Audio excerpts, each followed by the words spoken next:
Welcome to Monday Motivation. Now, this podcast is not going to be long enough to even get you to work, but it will give you a lot to work on, because the most important thing you can work on in life is yourself.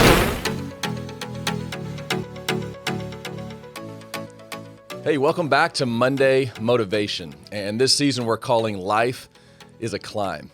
I'm sharing 5 lessons that I learned from climbing Mount Kilimanjaro, the tallest mountain in Africa, the highest freestanding mountain in the world. Now remember, lesson number 1 was get a dream. Life has some incredible views, but only those who get a dream and start climbing toward those views get to experience the reward of a dream pursued. Everyone wants those views, but most people don't want to put in the work to aim toward a dream and move toward it. Great views in life are only experienced by those who get intentional and focus on significant things and who get serious about where they're going. You can't helicopter to the top. People who are handed what others have had to work for don't enjoy it, at least not as much. And they definitely don't appreciate it, and they typically lose it. A recent study of lottery winners proves this principle. Whether they win 1 million or 500 million, about 70% of lotto winners lose or spend all that money in 5 years or less. You can't helicopter to the top of life. You can't helicopter to the top of Mount Kilimanjaro. You can't helicopter to achievement in life. You have to aim and say, I'm going to head that way. So aim to make a difference. Aim at significance. And then laser focus your life to get to the top and enjoy the journey along the way. So lesson 1, get a dream. Lesson 2, we talked about last time. In order to get to where you're dreaming to go, you have to travel light. We covered this, and we talked about evaluating and identifying some things you have to take out of your pack and lay down and let go of. You can't go up if you don't remove from your life what is holding you down. All right, today let's talk about lesson number 3 that Mount Kilimanjaro taught me, and here it is, lesson number 3. Choose the best guide. Now, I did a lot of research, and I talked to people who had climbed the mountain and asked specific questions about their guide, asked who he was, how he was on that journey. Did he get him to the top? Now, check out a picture of this guy. If you're watching this is Gotti. Gotti started climbing Mount Kilimanjaro when he was 16 years old. He successfully summited the mountain over 100 times. Now, if you're going to get to the top of this mountain, this is your guy. Here's another pic of him if you're watching this, and he's just kind of hanging out, chilling, sitting, leaning back on a rock with his pack on. Look how confident he looks. You know why he looks that confident? Because he is. He's been there. He's done that. And the entire time I was with this guy, he looked just like that. Calm, chill, and in charge. He would say, hey, we're leaving in 15 minutes. That's when we left. He would tell us, hey, this is where we're going to set up camp. Nobody questioned it. That is where we were going to sleep that night. He would say, stay in your tent. This storm that's coming will blow over in about 2 hours. I set my watch, sat in my tent, and didn't come out. When he said stop, we stopped. When he said go, we went. Now, he would help us acclimate to the altitude. He would answer questions about our tent and gear. He would tell us about the path we were taking. He knew the mountain. And when he said, hey, take down camp, we're leaving, we went. We followed Gotti. Now, we believed all the Yelp reviews about Gotti. We put our trust in this guy. We put our confidence in our own success to get to the top. Our confidence was in this guide. I had to make a decision. I put my trust not only in the climb, but I put my faith and my belief that I would survive this climb into this guy's hands. So don't miss this lesson today. Who your guide is on a climb is a big, huge, crucial decision. You see, this is one of, I believe, life's biggest lessons. Who you connect your life to will determine where you're going to end up. If you want a financial guide, don't choose someone who has a credit score of 300, okay? This makes sense. The same is true in all of life as a whole. So as you start this new year or maybe this new chapter in your life, a great question to ask yourself is, who's my guide? Who am I looking to? Who's going to help me through life? And if you say, hey, I don't need anybody to help me, listen, saying you don't need anybody to help you through life is like saying you don't need anybody to help you get to the top of Mount Kilimanjaro. It's like saying, guides are overrated. I don't need a guide to get to the top of that mountain. I'm just going to get a plane ticket to Tanzania. When I get there, I can see the mountain from the airport. I'm just going to start walking that way. How hard could it be? Well, an average of 10 people die on that mountain every year.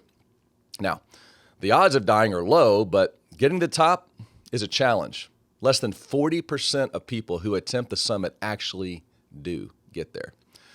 You see, the same time we started to climb, another group started with us. And in that group was NFL star football player Ray Lewis, who at the time was playing for the Ravens as an elite linebacker. Well, we heard through other climbers that he stopped and turned back after day 2. The climb. It wasn't about athletic ability. We had marathon runners that were in other groups climbing with us, aerobic instructors who neither made it to the top. Who is your guide in life? Listen, don't make your guide Google. I'm sure there's a video on YouTube about how to climb Mount Kilimanjaro. I'm sure Google Maps will be helpful to how to get to Tanzania. I'm sure there's a YouTube great instructional video on all kinds of things. But when we're talking about life and death, when we're talking about success or failure, your life is too valuable to ignore the need for a guide. Life is a climb. And I knew deep down, starting at Mount Kilimanjaro, I didn't know what to do. I knew I needed someone to help me. And I want you to know the same thing happened to me in life. There was a point in my life where I was tired of wandering around. Now, I was driven in my life, but I knew something was missing. And I made a life-changing decision. I decided to turn to God to be my guide in life. Now, a great warrior and leader did the same thing, King David. He said this in Psalm 37, verses 23 and 24. He said, "The Lord directs the steps of the godly. He delights in every detail of their lives." In other words, whatever you're going through, God is interested and aware and desires to help you. And I love this part. Though they stumble, they will never fall, for the Lord holds them by the hand. You see, there was a point in time in my life, just like King David, I made a choice, a life-changing decision. I decided to let God direct my steps. I want you to know it's the best decision I ever made. The decision to let God guide my life was just like the decision to have Gotti be my guide up the mountain. Now, interestingly enough, it turned out Gotti was a Christian. My son and I actually had the privilege to go to church with him the Sunday we got back off the mountain.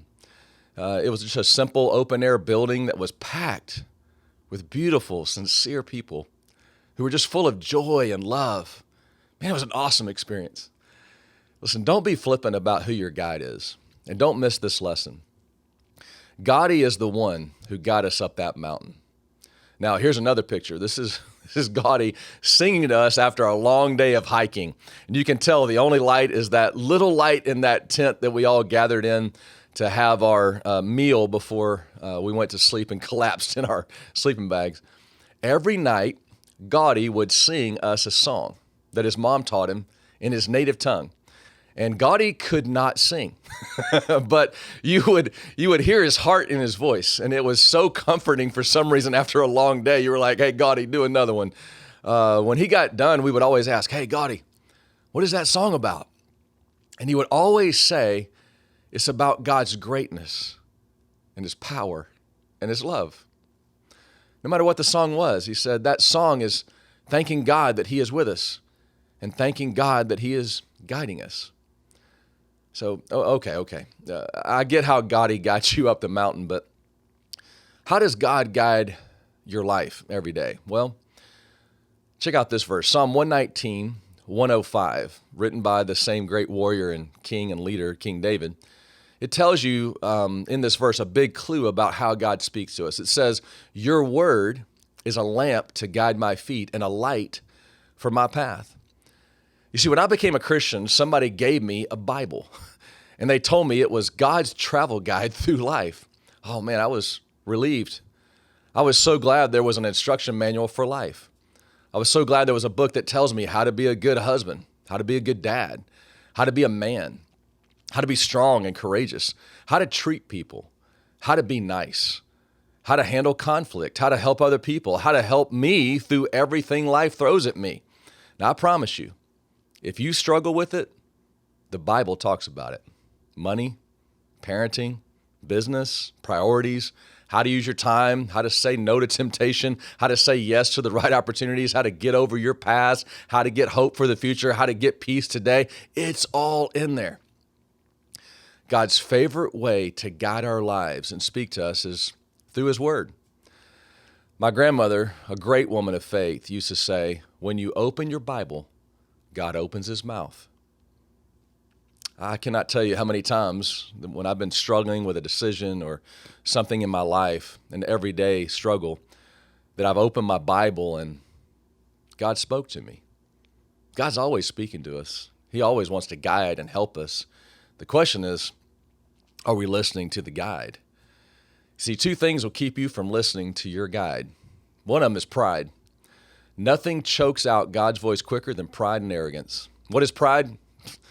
Simple. Pride says, I don't need a guide. I don't need God. I know what's best for me.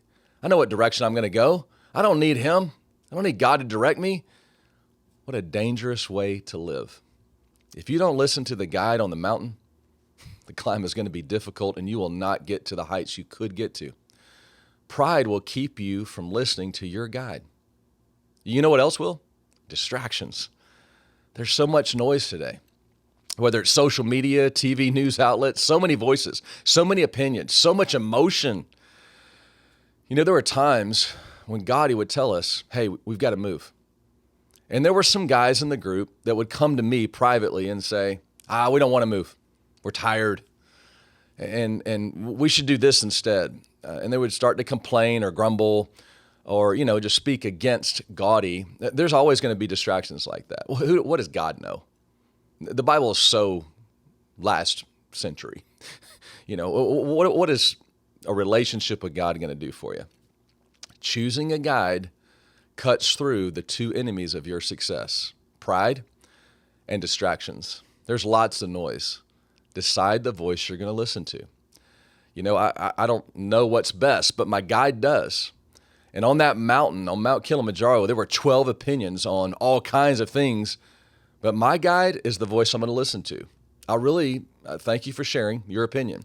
Thank you for telling me that you don't think God knows what He's talking about. But I'm going to just put my faith and my belief and my success in this guide.